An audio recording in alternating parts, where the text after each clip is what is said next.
राजस्थान की राजनीति के चाणक्य कहे जाने वाले भारतीय जनता पार्टी, कांग्रेस और जनता दल यानी तीनों विचारधाराओं की राजनीतिक पार्टियां हैं। उनमें बड़े पदों पर रहने वाले पूर्व मंत्री चंद्रराजजीत सिंघवी साहब हमारे बीच में हैं।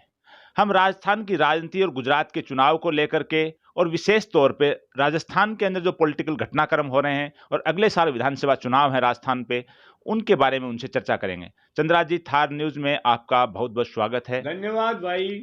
सबसे पहले हम ये जानना चाहेंगे कि राजस्थान के अंदर मुख्यमंत्री अशोक गहलोत और पूर्व मुख्यमंत्री सचिन पायलट के बीच में ये पिछले 3-4 साल से जो चल रहा है, नेतृत्व को लेकर के या कुर्सी को लेकर जो विवाद चल रहा है या डिमांड चल रही है, उसके बारे में आप क्या कहेंगे कि राजस्थान में हो क्या रहा है? राजस्थान में ये हो रहा है, पहले तो आप कांग्रेस क्या है वो समझ लो। कांग्रेस की राजस्थान में स्थिति खटिया की तरह है। कौन सी खटिया कि 2 शीश घटे, 2 ईस घटे और 4 घटे से पाया, अरे भाई अखाट कटा सुलाया। ये कांग्रेस राजस्थान में है ही नहीं। जिसका आप नाम ले रहे हो अशोक गहलोत, वो क्या अशोक गहलोत करते रहते हो आप मुझे ये बताओ, मारवाड़ की 40 सीटों में 4 सीट गहलोत नहीं ला पाया। दिव्या मदेरणा जीती तो अपना दम पर परशुराम मदेरणा के परिवार के कारण जीती। महेंद्र बिश्नोई जीता तो राम सिंह बिश्नोई के परिवार के कारण जीता। हरीश चौधरी जीता तो अपने खुद के दम पर जीता, जाटवाद के कारण जीता, जो जाट समूचे रूप से गहलोत के खिलाफ है। तो अशोक गहलोत नाम की तो कोई चीज राजस्थान में न पिछले चुनाव में थी न इस चुनाव में है। वो तो मेरी अहमद पटेल की दोस्ती थी और मेरी भाजपा से शत्रुता थी। मैं चाहता हूं आप ये पत्र दिखाओ, ये फोटो दिखाओ। इसी कमरे का है जहां अहमद पटेल, मुकुल वासनिक, राजीव शुक्ला आए थे और मुझसे पूछ करके ये सरकार बना के ले गए। तो यह अशोक गहलोत नाम का तो कोई मतलब ही नहीं है। मेरी नजर में अशोक गहलोत मुख्यमंत्री जरूर हैं पर नेता नहीं है। मेरी नजर में अशोक गहलोत की फॉलोइंग 0 है, 2% भी नहीं है। अब वो बार बार कहते हैं कि मेरे विधायक साथ है। विधायक साथ से विधायक मुख्यमंत्री नहीं चुनते हैं, मुख्यमंत्री जनता चुनती है। अरे विधायक साथ है तो क्या हो गया? कल ये विधायक मुख्यमंत्री के पद के साथ हैं, गहलोत के साथ तो नहीं है। आज 1 घंटे के लिए गहलोत को हटा करके फिर अकेले में विधायकों से पूछो तो आपको असलियत का पता लग जाएगा। तो मैं गहलोत पर ज़्यादा कमेंट करता नहीं। मोदी जी को गहलोत ने कहा कि मैं आपसे 20 साल सीनियर हूं, तो मोदी जी ने सम्मान करते हुए आदरणीय शब्द का प्रयोग किया। पर भाई अशोक गहलोत, मैं तो तुझसे 20 साल सीनियर हूं, तो तुम्हें तो मुझे परम आदरणीय कहना चाहिए। लोगों को तो उपदेश दे देते उम्र का और खुद पर लगाते नहीं हो। क्या परशुराम जी तुमसे उम्र में 20 साल ज्यादा नहीं थे? आपने क्या बर्ताव रखा? क्या चंदनमल जी के साथ में धक्का मुक्की नहीं की थी? भूल गए क्या? तो मैं अशोक गहलोत के न पक्ष में न विपक्ष में कमेंट नहीं करता, मैं हकीकत पर बोलता हूं। अब रहा सचिन पायलट का। सचिन पायलट की जो फॉलोइंग है उस पर तो ईर्ष्या होनी चाहिए। जहां जाता है बिना बुलाए हजारों लोग आ जाते हैं। लोगों को तो भीड़ इकट्ठी करने के लिए किराए की टैक्सियां करनी पड़ती है, सचिन को तो कुछ नहीं करना पड़ता है। इसलिए आपने दोनों के बारे में पूछा। इस संघर्ष में विधायकों की, चंद लोग विधायकों की संख्या के बल पर तो अशोक भारी है, पर आम जनता के समर्थन पर देखा जाए तो सचिन बहुत भारी है। भारी नहीं है, उसका वजन टन्स में है और गहलोत के समर्थकों का वजन पाउंड्स में है। इतना फर्क है। नहीं, जो घटनाक्रम चल रहा है उससे जो राजनीतिक गलियारों में चर्चा है कि नेतृत्व परिवर्तन होगा, सचिन पायलट को सीएम बनाया जाएगा देर सवेर। क्या आपको लग रहा है कि ये बनाया जाएगा? अगर नहीं बनाएगा तो कांग्रेस का ये चुनाव अगला आएगा, उस पर क्या प्रभाव पड़ेगा इस घटनाक्रम का? देखो, अगर सचिन पायलट मुख्यमंत्री बना तो कांग्रेस की 50 के आसपास सीटें आएगी। सचिन पायलट को मुख्यमंत्री बनाया था? हाँ, तो और अशोक गहलोत बना रहा तो 10 सीट या 12 सीट या 15 सीट या 20 सीट, इससे ज्यादा कांग्रेस की नहीं आएगी। कांग्रेस की हार निश्चित है आपकी नजर? कांग्रेस की हार हो तो मुझे दया आएगी। महाहार, सर्वनाश। एक मारवाड़ी में कहावत है कि कर्म फूटने तय हैं। कांग्रेस का कुछ वजूद ही नहीं रहेगा।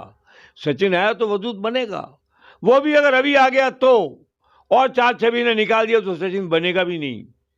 सचिन पायलट ने फॉलोइंग क्रिएट की है 5 साल में। उसने रबड़ी बनाई है, खा कोई और ही गया। 5 साल हिलाई है कांग्रेस को। सचिन के साथ घोर अन्याय हुआ है, घोर पक्षपात हुआ है, निकृष्टतम बर्ताव हाईकमान ने किया है। सचिन के साथ हुए बर्ताव के बाद मैं हाईकमान को दया पात्र मानता हूं। जिस हाईकमान में कोई होश ही नहीं है, काला चश्मा लगाकर देखता है और देख करके भी नहीं देखता है। नहीं, राजस्थान में कांग्रेस की दुर्दशा हो रही है या जिसकी होने की आप संभावना जता रहे हो, इसके लिए मुख्य तौर पे कौन जिम्मेदार है राजस्थान में? आला कमान जिम्मेदार है, मुख्य तौर पर आला कमान जिम्मेदार है। आला कमान ने निजी पसंद नापसंद और चापलूसी के कारण फैसला ही नहीं किया।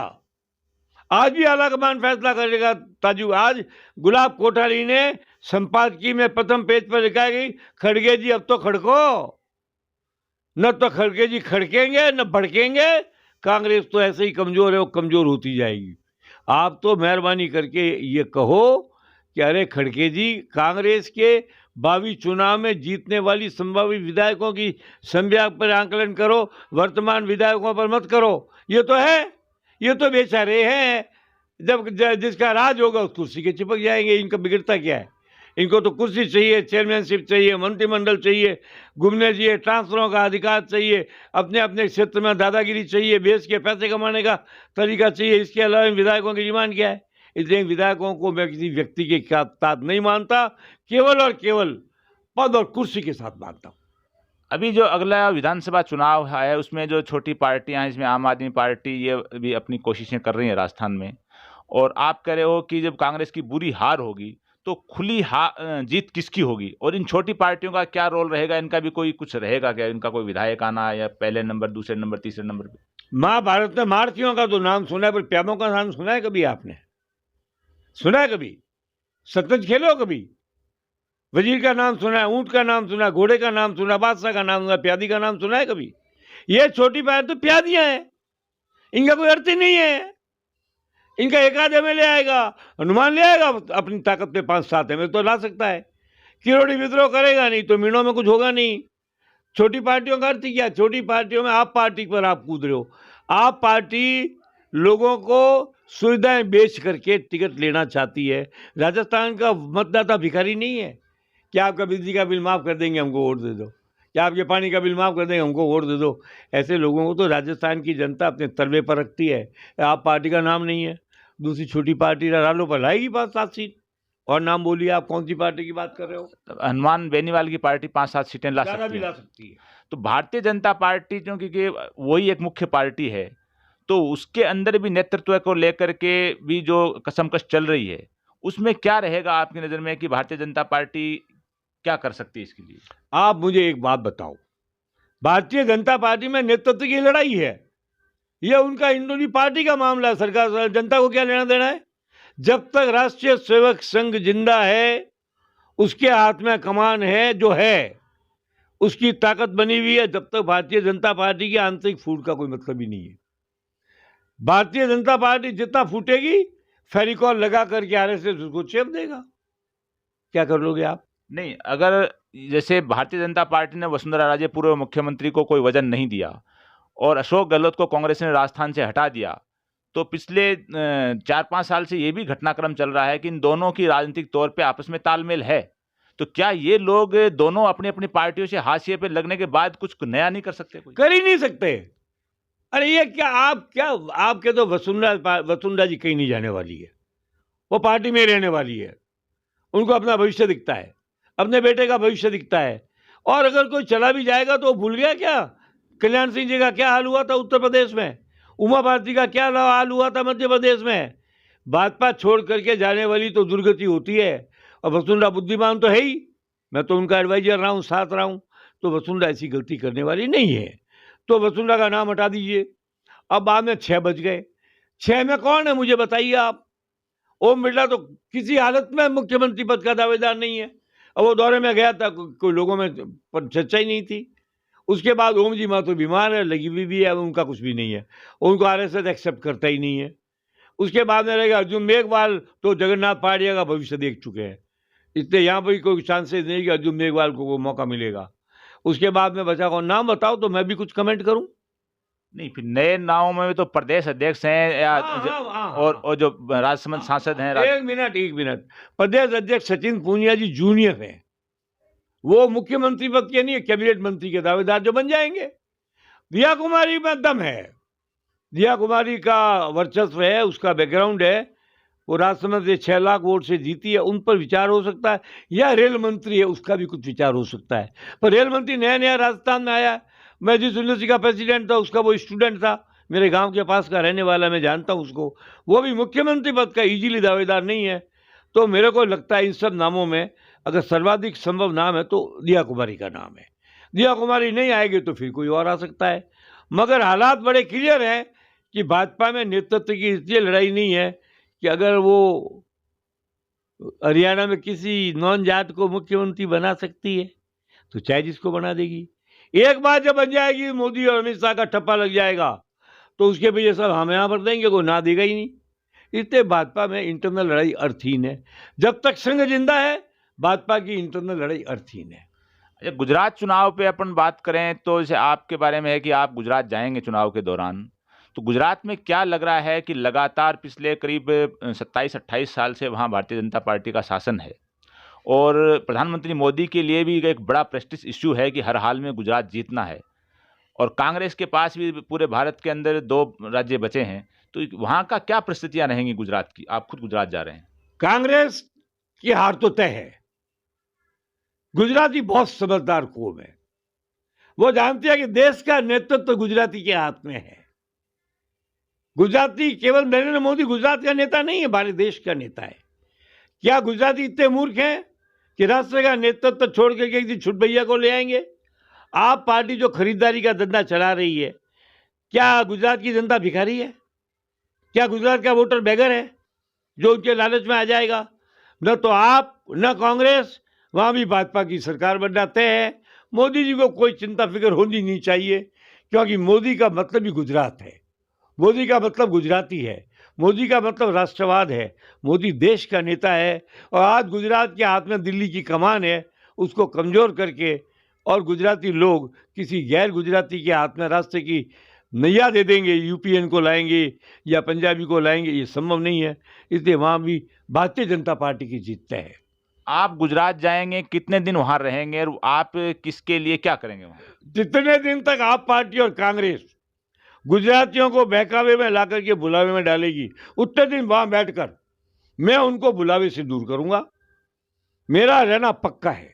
मेरे 9-10 वहां पर इंपॉर्टेंट स्पीचेज होंगे जो हर चैनल में दिए जाएंगे, और मैं कस के नरेंद्र मोदी की मदद करूंगा, क्योंकि मैं नरेंद्र मोदी की मदद नहीं, देश की कर रहा हूं। अगर नरेंद्र मोदी केवल गुजरात का नेता होता तो मैं जाता ही नहीं। मैं जनता दल यू का राष्ट्रीय महासचिव था और मैं गुजरात का नेता था, गुजरात का प्रभारी, तभी मैंने मोदी की मदद की और हमारे चीफ मिनिस्टर नीतीश कुमार का भयंकर विरोध किया था। मैं उमा भारती की पार्टी का राष्ट्रीय उपाध्यक्ष था, तभी मैं गुजरात का प्रभारी था, तभी मैंने मोदी की मदद की। मैं मोदी की मदद मोदी व्यक्ति की नहीं कर रहा हूं, मोदी के राष्ट्रवाद, मोदी की देशभक्ति, मोदी की सैन्य शक्ति और मोदी के सम्मान को सम्मान दे रहा हूं। मैं कोई ऐसा नहीं कर रहा हूं। अगर आप भी आंख बंद करके सोचोगे और बोलोगे तो आपको लगेगा कि हाँ, मोदी ही गुजरात का नेता है जो गुजरात को राष्ट्र का नेतृत्व देता है। आप जनता दल में भी रहे हो और जनता दल की पार्टियां भी कह रहे हैं कि गठजोड़ करने में अंदर खाने कोई चर्चाएं इनकी हो रही हैं राष्ट्रीय स्तर पर, क्या ऐसी कोई चर्चाएं हैं या ऐसा कुछ संभावनाएं हैं क्या? अरे इसमें संभावना की जरूरत ही नहीं है। आप गुजरात से बिहार के प्रश्न पर आ गए। अरे भाई, तेजस्वी को मुख्यमंत्री बनना है, नीतीश कुमार तो टेम्पररी अरेंजमेंट है, अकेला वो चाहे तो आज बना सकता है सरकार, मगर उसकी मेहरबानी है कि नीतीश कुमार को बना रखा है। नीतीश कुमार नाम से एक चीफ मिनिस्टर है, तेजस्वी काम से एक चीफ मिनिस्टर है। वहां पर कोई भाजपा को कुछ करने की जरूरत ही नहीं है। तेजस्वी खुद लौट फिर कर, घूम फिर कर, दौड़ भाग कर भाजपा के पाले में आएगा।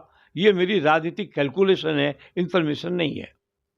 बहुत बहुत धन्यवाद। ये थे चंद्रराज सिंघवी, जिनको राजस्थान की राजनीति का चाणक्य कहा जाता है, और राजस्थान के जो 200 विधानसभा सीट और 25 लोकसभा सीट हैं, उनके पिछले 4-5 जो चुनाव हैं वो एक तरह के इनके टिप्स में हैं हर विधानसभा और लोकसभा के, कि कौन कहाँ से जीता, कितने वोट मिले, और राजस्थान की राजनीति को, देश की राजनीति को बड़ी बारीकी से जानते हैं। और ये अभी गुजरात चुनाव जो हो रहे हैं वहाँ गुजरात जाने वाले हैं और उसके बारे में इन्होंने बताया ही है। बहुत बहुत धन्यवाद चंद्रराज जी आपका। थैंक यू इकरा पत्र।